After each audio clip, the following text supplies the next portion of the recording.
Hello, hello. Welcome, everyone. We're delighted to have you back for the latest case study and Q&A.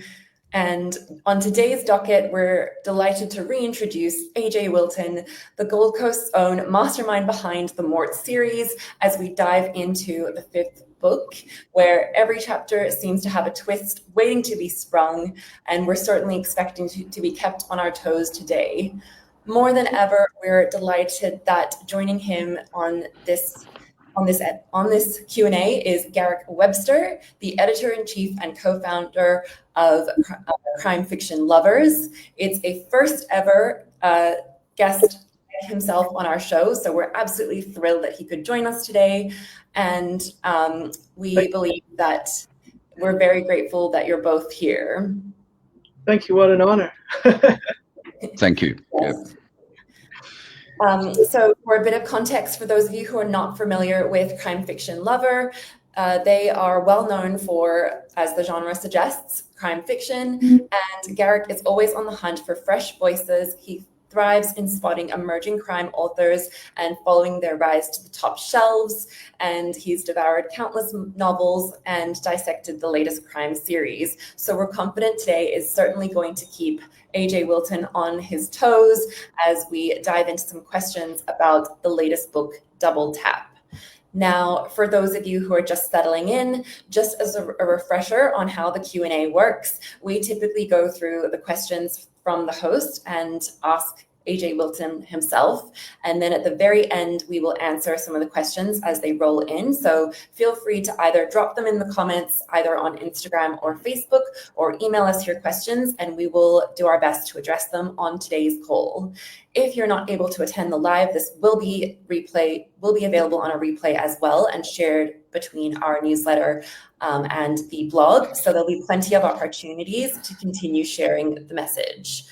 Now, just before we dive in, I would love to reintroduce our one and only AJ Wilton for those of you who might need a refresher.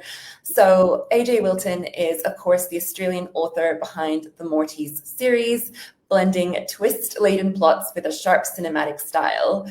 And as mentioned, a Gold Coast hinterland local and small business owner of two businesses, he began writing during the quiet of COVID, turning a lifelong love of storytelling into a 5-book crime and thriller saga and counting. Now, when he's not plotting Mort and Pig's latest next case, he has a tendency to be exploring every corner of the world. So we'd love to hear where his latest expedites have led him. And lastly, he also has a beloved wife and family, and he often has a camera in hand, capturing latest landscapes as vivid as his fiction. So with all that in mind, we're absolutely delighted to dive into the latest Q&A.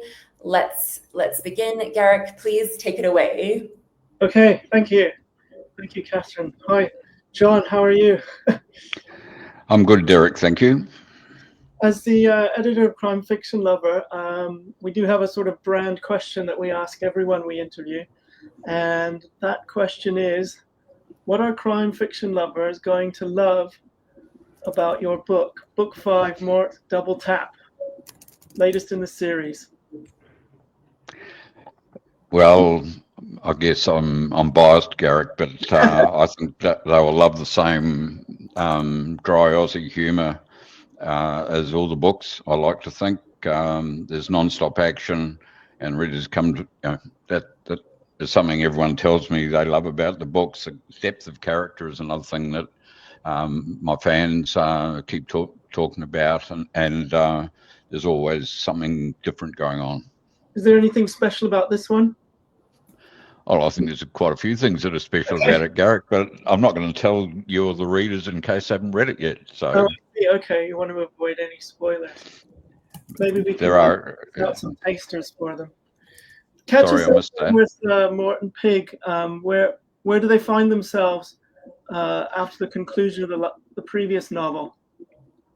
They're back home here in Queensland. Book 5, Double Tap, starts on the Gold Coast at a well-known hotel where a little 3-year-old girl goes missing, basically under the nose of her family. Okay. They're called in to help find them, and of course they're successful in doing that. So, Okay. Who is the girl, and tell us about her grandfather, who drives basically getting Morton Pig involved. well, yeah, I mean, he's just a loving grandfather, like many other grandfathers out there, and who will do anything for his family and particularly his grandkids. It's, you know, and there's many grandfathers and grandmothers out there that do the same. It's just he wasn't willing to leave any stone unturned to help find his little granddaughter Tracy. What clues do our pair of heroes have to go on? Well, with their unique skills, they access the. We don't use the word hack. They access the hotel CCTV footage. They noticed a couple of anomalies in there and followed them down hard. And by their, again, unique, it's called digital skills, they were able to listen in on a couple of phone conversations and nail the baddies before the little girl was taken away to a pedo ring. So. Oh dear. Okay. Well, part of the story takes them onto a cruise ship. Is that right? And I guess this intersects a little bit with your love of travel. Well, I must confess, I did think of that sequence whilst I was on a cruise, and took the opportunity on a couple of cruises to quiz some of the staff that on board to get an understanding of how life at sea works behind the scenes on a cruise ship, and then hopefully I brought that to life in the book. So yeah, so you kind of made a slightly new environment for them to I don't know, overcome. I mean, cruise ships in mysteries often, you know, create a closed environment where it might be difficult to get away if you're being pursued. Yeah, and that works both ways for them and the culprits. Yeah, sorry, I didn't get that. I said, I suppose that works both ways for them and the culprits. Yeah, but obviously they had to get in without the hijackers knowing, and they managed to do that and to round up or disarm the hijackers. The hijackers, okay, so there's a hijack as well. Yeah, sorry if you're not. See, I'm giving away too many clues here, but yeah, they were brought on board because a group of hijackers, armed hijackers, had taken possession and were demanding 50 million plus the release of Hamas prisoners to release the ship and the 2,000 passengers on board. So sounds like you pack in quite a lot of potential for action and conflict. Yes, there is. Yeah, violence and mayhem follows Pig and Mort. So, and there are drugs involved too. I understand. Well, I'm trying to work out what they're really up against. Well, the drug thing has been sort of a constant through all 5 books. Oh, okay. So, and well, I guess the drug gang, and it all just culminates in book 5, where the later shipment comes in to the country, and then they have the challenge of stopping that getting onto the street. So, speaking of overarching storylines, there's also the murder of Mort's wife, which is there from the beginning of the series. Does more of that play out here? Does more of that mystery play out in this novel? The individual who was responsible for his first wife's death, Liz, was identified in book 4, Okay. and then is brought to justice in book 5. Okay. But just as a little twist, there's more to that story to come. Okay. But you'll have to read book 6 to Yes. Okay. learn about that. We will have to. Yeah, definitely. What do you think sets these two characters, Mort and Pig, apart from protagonists in other crime series? What makes them unique? Well, like many heroes of books, they're big and ruthless, but they're also very modern, and they've got distinct skills in well, I don't use the word hacking in the book, but accessing information they shouldn't have. And they've also got a back door to the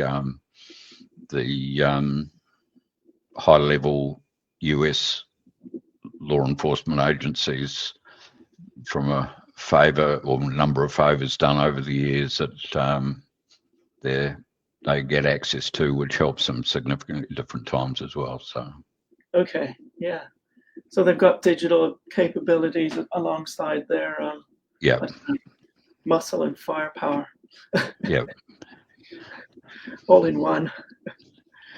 Were there any characters out there that inspired them, or that you looked a little to emulate or build on? No, not really. But the name Mort, I worked with a Vietnam vet named Mort, Okay. and no matter, I guess you could say he was one of the fortunate ones. He did have a loving family, but he could not settle back into life, civilian life.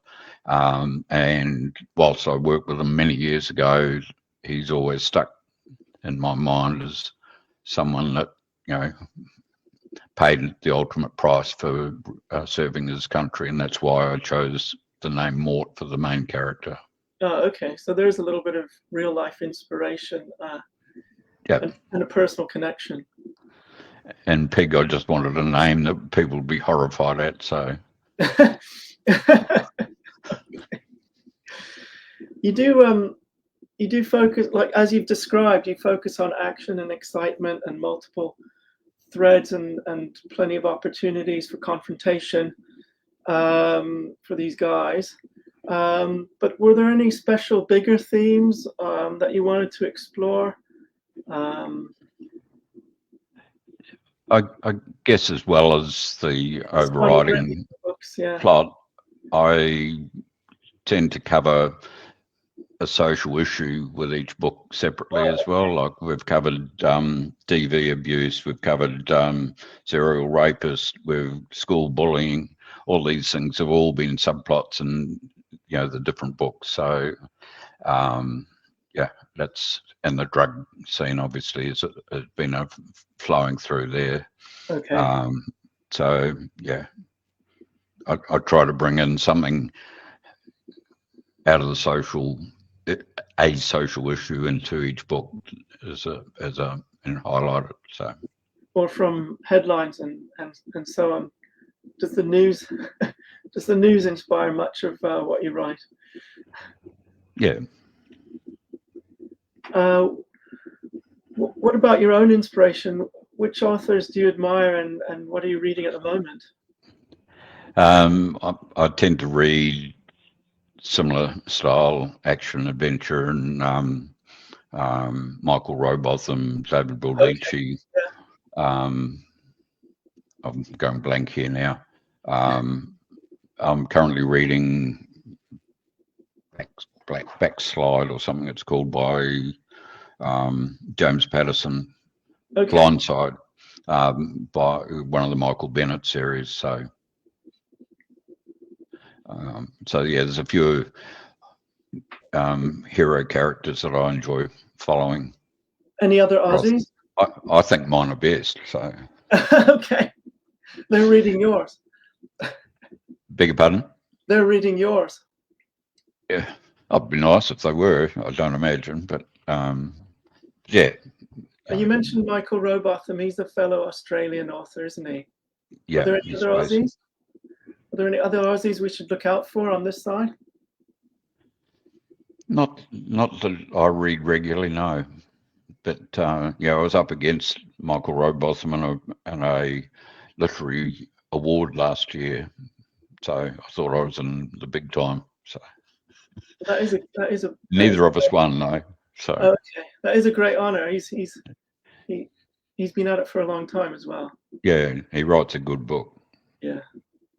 Tell me, what's next for Morton Pig, and what's next for you? Well, I'm book 6 is well and must be over halfway written, so there's more action and a bit of a different slant. So again, I'm not giving secrets away. Do you have a title yet? Beg your pardon? Do you have a title yet? Yes. But it's Mortice Brutal Revenge. Brutal Revenge. Okay. All right. And me personally, well, more travel, more time with the grandkids. Excellent. Okay, thank you. Those are all my questions. Oh, that was short and sweet. Yes, it moved along, didn't it? I'll hand it over to Catherine or some of our viewers. Maybe they've got they want to pick your brain as well. All right. Absolutely. Thank you, Garrick. Thank you so much for your time today, Garrick. Those were excellent questions and plenty to keep us on our toes. Now, this is a great time to be submitting your questions. Just to recap, you can either add them in the comments on Facebook or Instagram, and our team will pick them up and ask them to John ourselves. And you can also email us if you're watching the replay and you'd like to add throw a couple more in the ring. Now, just note that there's typically a few minutes delay, so bear with us as we get to each of you. Thank you so much for being live on today's call. We're delighted to have you here. So as we're settling in and receiving the Q&As from the live audience, I wanted to start by asking one from HQ.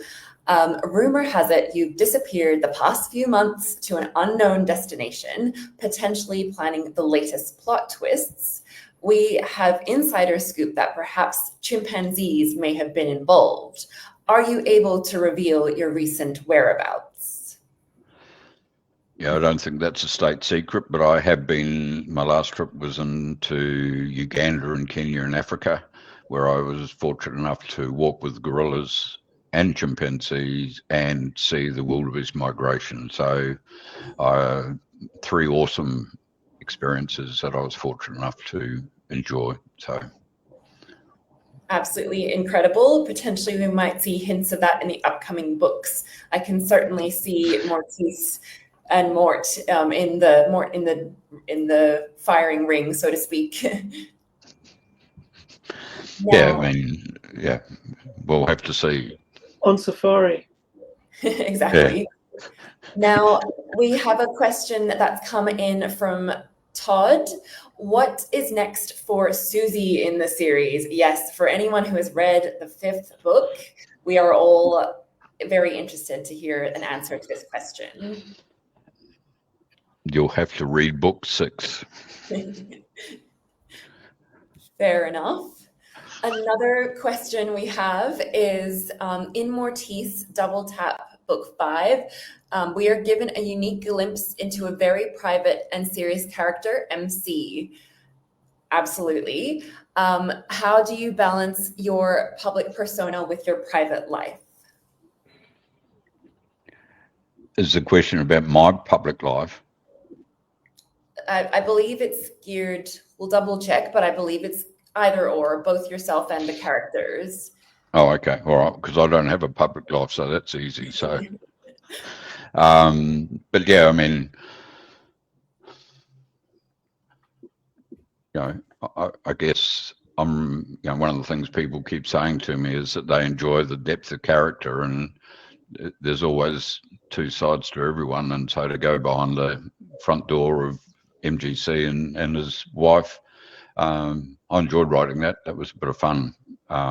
So just expand on his character. And the thing, those that haven't read many of the books, some of these characters keep recurring. Characters in book 1 might suddenly appear in book 4 or 3 or 5, or so. You need to absorb all the characters, because you don't know when you'll need to remember them. Absolutely, that's very true to say, and there's constantly little clues and nuggets that are popping up where we need a refresher from the previous books to really see what's being planted and the seeds that are being laid there. So excellent. Now we do have another question here saying, book 5 was quite the shock. Absolutely, yes.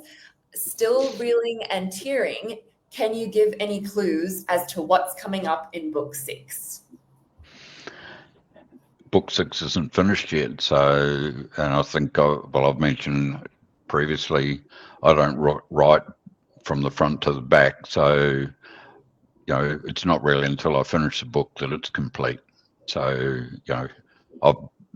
so I might go back and add some different scenarios into book 6. I'm not going to give you any clues. Fair enough. We would expect nothing less at this point. Now, we do have another question from Todd, who has requested, who is your favorite character to write in each book?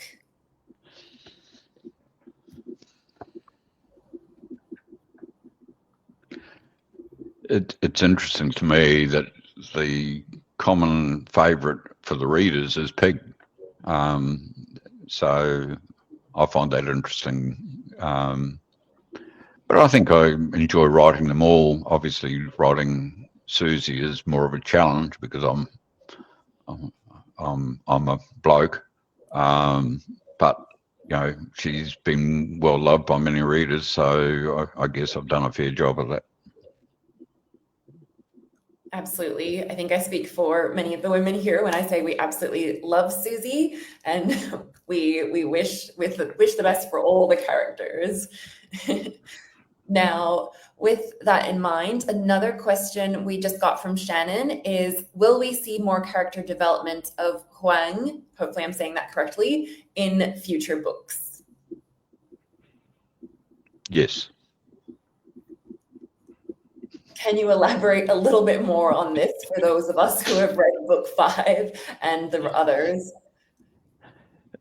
Yeah, Wang's comes into his own in book 6, joins Mort in the field, actually. So, and he has a new girlfriend too. So there's further strengthening of Wang as a character. That's great to hear. Thank you so much for sharing. I think many of us are enjoying the side characters almost equally as much as we love the main ones. So it's great to see they're getting more coverage in the future books.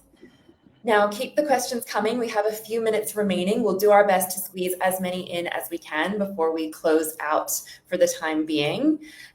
In the meantime, we do have another question here asking, let me see. Here we go. You're well renowned for doing great and accurate research on locations, right down to the street name. Are there any locations in Mortice Double Tap that you researched? I guess alongside the crew, of course. Cruise. Well, yeah, going back to the JW Marriott Hotel on the Gold Coast, that story came to me when my family and I spent a weekend there for my 70th birthday. So I did know, the layout of that hotel from staying there. Talked about the pool and the name of the little cafe and the little toy underwater powered things that became part of what book was that? Actually, book 4, Hammer Down. They use those to access a floating office. So, and of course, the big serious machines in book 5 as well. So I'm being careful not to give Garrick too many clues. I'm hoping he's going to say, I have to go and get that book and read it. I'll try. So yeah, that was, and as I said, the cruise ship and a lot of the locations in book 5 in my neighbourhood. The dry cleaning, well, the tailors that gets mentioned in there.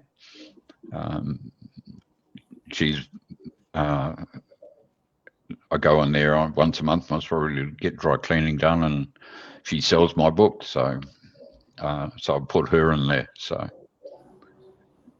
and the showgrounds is, a kilometre away. So again, I researched that by walking around it, and I didn't get in the creek and see how deep it was. So. Just for any crime fiction lover readers who are watching, we do have an excerpt from John's new book in our next newsletter and for the subsequent weeks in August, as well as a link to a free chapter to try the waters. Absolutely. Thank you for sharing. And likewise, anyone who's part of the newsletter, you'll also receive the free chapter, and you can download this from the website directly as well. Simply go to www.ajwilton.com. Now, we have another question from a reader named Nafet. What is your favorite book in the Mortice series so far?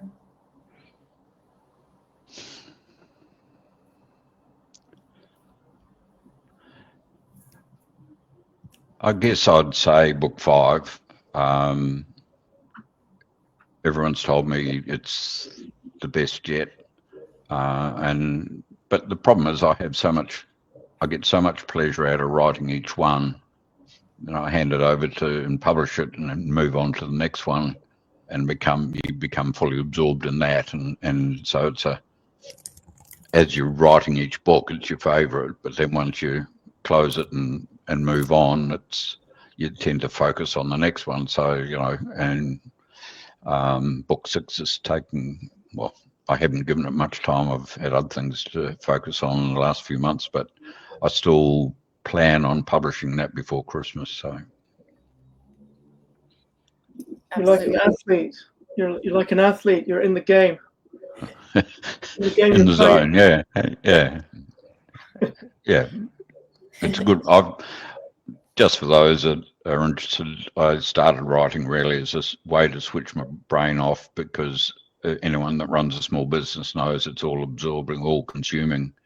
So that's where the series started. And there's a potential for a couple of spin-offs as well. So if I ever slow down business-wise, I've got plenty to write about, because the stories are in my head. I just have to get them out.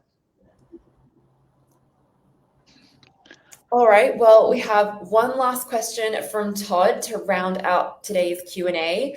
Now, in case your questions weren't able to be asked today, no problem. As mentioned, there will still be a replay and opportunities to ask the questions to John, and we will share them across the newsletter and other platforms. So do keep the questions coming, even as you watch this later on. Todd's very last question is, what has been the most challenging chapter to write throughout the series?